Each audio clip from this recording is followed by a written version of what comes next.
তাদের কাজ হচ্ছে জাতির সামনে যা জাতি বঞ্চিত ছিল পরপর 3টা নির্বাচনে জাতির সামনে একটা গ্রহণযোগ্য সুষ্ঠু এবং শান্তিপূর্ণ নির্বাচন উপহার দেওয়ার পরিবেশ তৈরি করা।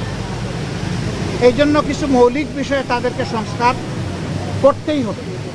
সে কী মৌলিক বিষয়ে তারা সংস্কার করবেন সেই ব্যাপারে আমরা কথাবার্তা বলেছি এবং আমরা আশা করছি আগামী 9 তারিখ আপনাদের মাধ্যমে জাতির সামনে আমরা আমাদের প্রস্তাবনাগুলো উন্মুক্ত করব ইনশাআল্লাহ। আপনারা দাওয়াত পাবেন, এটি প্রাথমিক ইনফরমেশন। যদি আমাদের দিনক্ষণ ঠিক থাকে আপনারা ইনশাআল্লাহ দাওয়াত পাবেন, বা যখনই হয় আপনারা দাওয়াত পাবেন।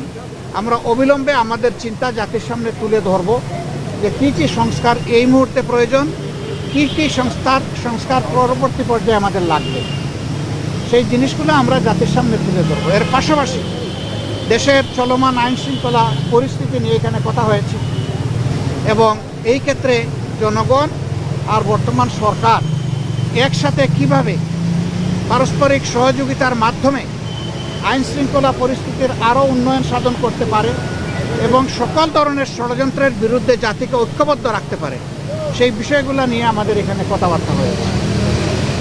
আমরা আশা করছি এই বর্তমান অন্তর্বর্তীকালীন যে সরকার আছে তারা কোনো ধরনের পক্ষ বিপক্ষের মানসিকতা না নিয়ে বরঞ্চ নিরপেক্ষ দৃষ্টিকোণ থেকে তারা দেশকে একটা ভালো জায়গায় নিয়ে একটা সুষ্ঠু নির্বাচন তারা দিতে সক্ষম হবেন এবং এই ক্ষেত্রে এটাও আমরা আশা করছি যে এই সময়টা নাতি দীর্ঘ হবে।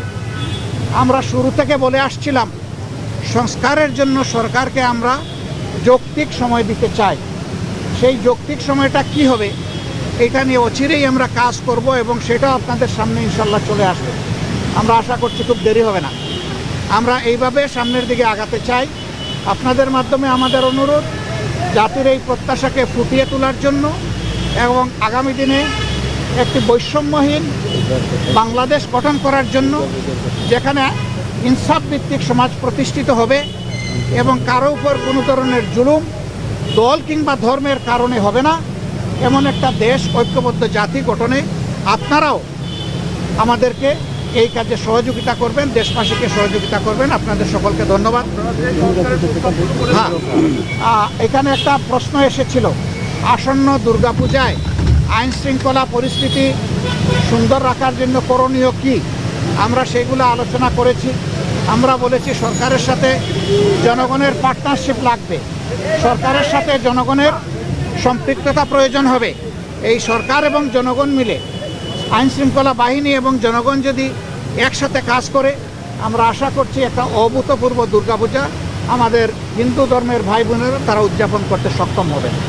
আমরা সেটা আশা করি। আপনাদের সকলকে ধন্যবাদ।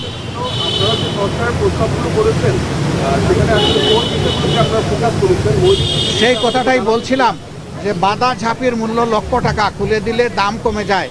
ইনশাআল্লাহ আমরা ঝাঁপির মুখ খুলব আগামী 9 তারিখ। সেই পর্যন্ত আমরা ধৈর্য ধরে অপেক্ষা করি। এই অপেক্ষা করার জন্য আপনাদেরকে অগ্রিম ধন্যবাদ।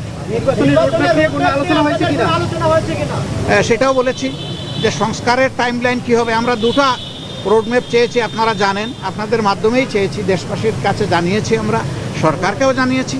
একটা রোডম্যাপ হবে সংস্কারের, আর একটা রোডম্যাপ হবে নির্বাচনের। সংস্কারটা সফল হলেই নির্বাচনটা সফল হবে। এই জন্য 2টি বিষয়ের উপরে আমরা গুরুত্ব দিয়েছি এবং তাদের সাথে আমাদের আরও ডায়ালগ হবে। আর খুব অচিরেই এই বিষয়টা তারাও প্রকাশ করবেন, আমরাও প্রকাশ করব এবং এটা খুব দেরি হবে না ইনশাআল্লাহ। রয়টার্সের এক প্রতিবেদনে সেনার প্রধানের বক্তব্য এবং জাতিসংঘে যাওয়ার পরে প্রধান উপদেষ্টার প্রেস বিরুদ্ধে বক্তব্য দিয়েছেন, এইসব নিয়ে আলোচনা হয়েছে কিনা? না, আমরা কারো বক্তব্য এবং বিবৃতি নিয়ে স্পেসিফিক কোনো আলোচনা করি নাই এবং এটা আমরা আলোচনার সাবজেক্ট বানাতেও চাই না। আমরা শুধু সরকারকে এতটুকু বলেছি যে জনগণের বিশাল প্রত্যাশা আপনাদের কাছে, এই প্রত্যাশার সময়টা টেনে আমরা লম্বা করব না। এটাকে যৌক্তিক সময়ে, যৌক্তিক যে শব্দটা, এটার সম্মানটা যেন বহাল রাখতে পারি আমরা, সেই দিকে আপনাদের দৃষ্টি আকর্ষণ করি। ওনারা কোনো দ্বিমত পোষণ করেন নাই এবং আমরা আশা করি এখানে কোনো সংকট তৈরি হবে না ইনশাআল্লাহ।